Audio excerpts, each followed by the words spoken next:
En fait, le MDR, ça se base sur un mouvement oculaire où les yeux, ils vont de droite à gauche. Et ça suit le même mouvement que font nos yeux, en fait, pendant le sommeil paradoxal. Ce mouvement, il permet à notre cerveau de trier les souvenirs de la journée. Et en les triant, il les désensibilise.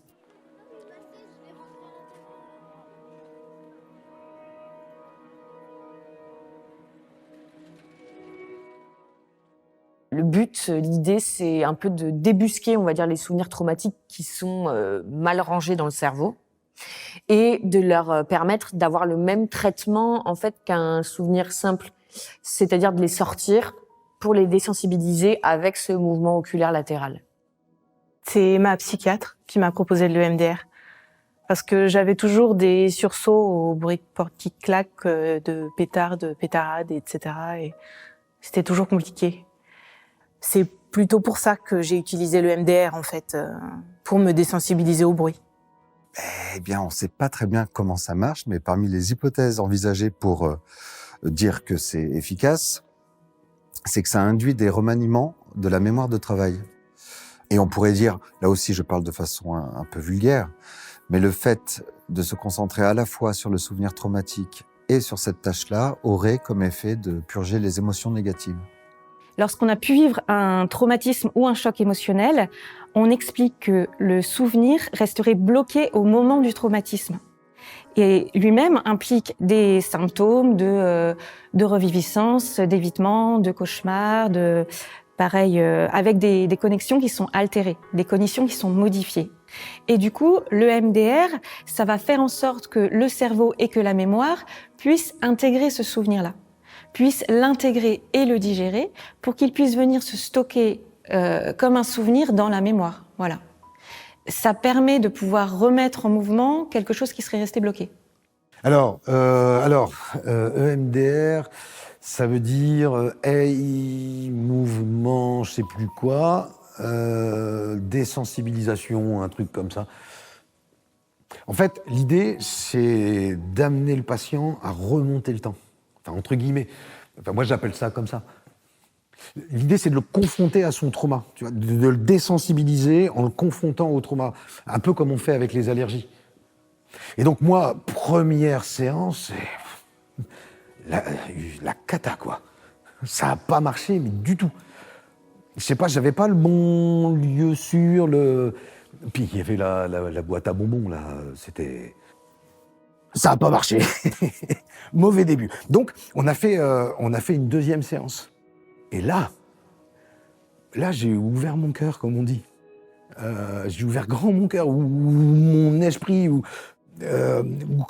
comme il avait envie, en fait.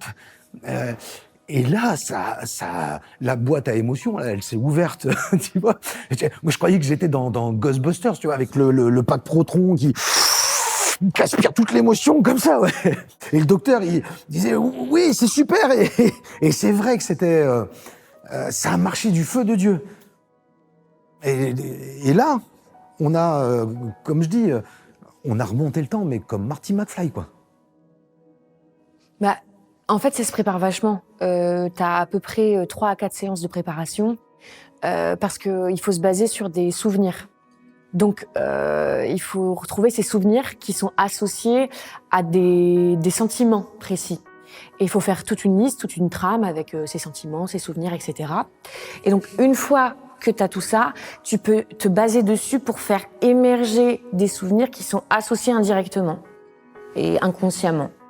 Et moi, je suis un peu moins à l'aise avec le MDR, qui demande beaucoup de concentration. Enfin, c'est compliqué, et puis ça fait mal à la tête, et puis c'est pas, comment dire, bah c'est que l'efficacité, elle est pas probante, quoi. Enfin, on l'a pas direct. Voilà. Au CRP, plus spécifiquement, moi je fais du GTEP. C'est groupe thérapie épisode protocole. Donc c'est un protocole de groupe de MDR. Donc on fait de l'EMDR en groupe. Et donc là, ça fonctionne de la même manière en fait que le MDR, mais c'est pas un groupe où on va partager le traumatisme. Donc personne ne sait ce que l'autre a vécu. On travaille avec un support, avec des feuilles en A3. Et du coup, on va alterner. En tout cas, dans les premières séances, on va alterner. On fait des exercices de stabilisation émotionnelle Et puis, on va venir commencer à travailler le traumatisme. On a fait 8 séances et je pense qu'en même temps, ça a dû faire sauter les derniers petits verrous de dissociation que j'avais. Parce que dans les 6 mois qu'on suivi les séances de MDR, j'étais vraiment à fleur de peau. Je chialais pour un oui ou pour un non. C'était vraiment compliqué. Mais bon, au moins, voilà, ça m'a reconnecté à toutes mes émotions. C'est particulier le MDR quand même. Ça a l'air de rien comme ça, juste suivre un mouvement de balancier avec un crayon ou autre, faire du tapping sur une cuisse ou une autre de manière alternative, penser à l'image ou au son qui fait peur, enfin qui pose problème. Et on fait ça pendant 20 minutes, on fait une pause et puis on recommence. Et moi, le jour même, ça m'a pas forcément fait d'effet. C'est le lendemain ou le surlendemain où là, mais j'étais une carpette. J'étais incapable de bouger de chez moi ou de sortir de mon lit tellement j'étais épuisée. C'est vraiment impressionnant.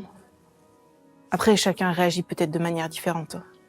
Mais moi, je m'attendais pas à être défoncée de fatigue au point de pas pouvoir aller bosser. Après, c'est ultra efficace parce que depuis, j'ai plus de problème. J'ai pas de problème avec les pétards.